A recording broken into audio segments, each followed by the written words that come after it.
Hello friend, so far we were working over TensorFlow 1.15 and today onwards our coming lecture and videos all are on TensorFlow 2.0.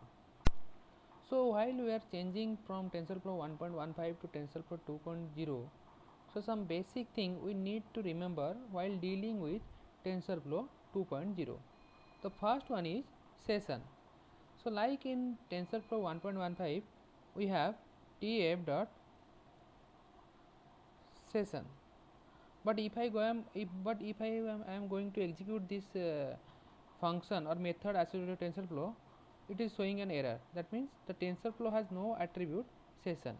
So what it's saying, that means TensorFlow has no attribute session, but this session has an attribute in our TensorFlow 1.15.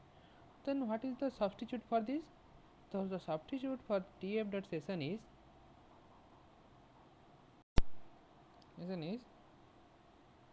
what?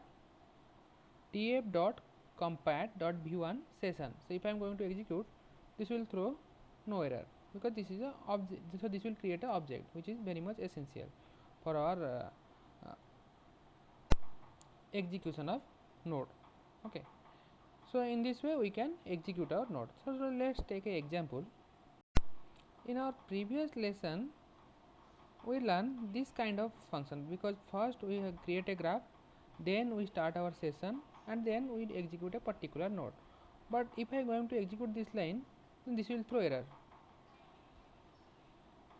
Okay, sorry, actually this error is due to the indent.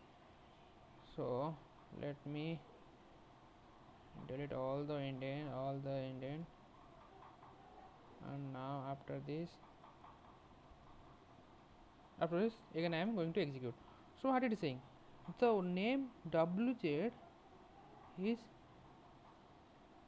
not defined. Okay, it is not wz actually, this is actually w. Okay, and this is hw. Okay, so look what it is saying, it is showing a different kind of error. The session graph is empty. Session graph is empty means, so but we have already created the graph here, but why this is showing empty? This is showing empty because the session is created after the graph is created. So in TensorFlow 2.0, whenever you are creating a graph, this graph must be created after the session's creation. So it is better to keep this graph inside the or after the creation of session. Now if I am going to execute this line of code, this will throw no error. Okay, now look, it is throwing no error. So if I am going to execute this, if I am going to print the value of y, and this will showing some good result.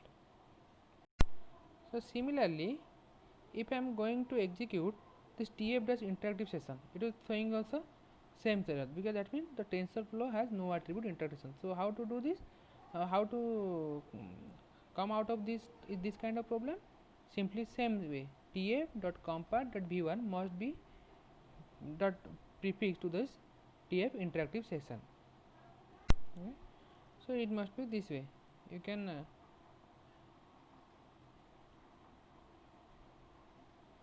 do this way. That means tf.compat.interactive session, and this way we can look.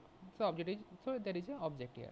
So we can use this way as our interactive session. This is in case of what? This is in case of TensorFlow 1.15, and this is in case of 2.0 onwards. Okay. So this lecture basically we are dealing how to cope up or how to work on TensorFlow 2.0 if you have previously worked upon TensorFlow 1.15. So this basic thing need to remember when you are changing your TensorFlow from 1.15 to 2.0. Okay, thank you.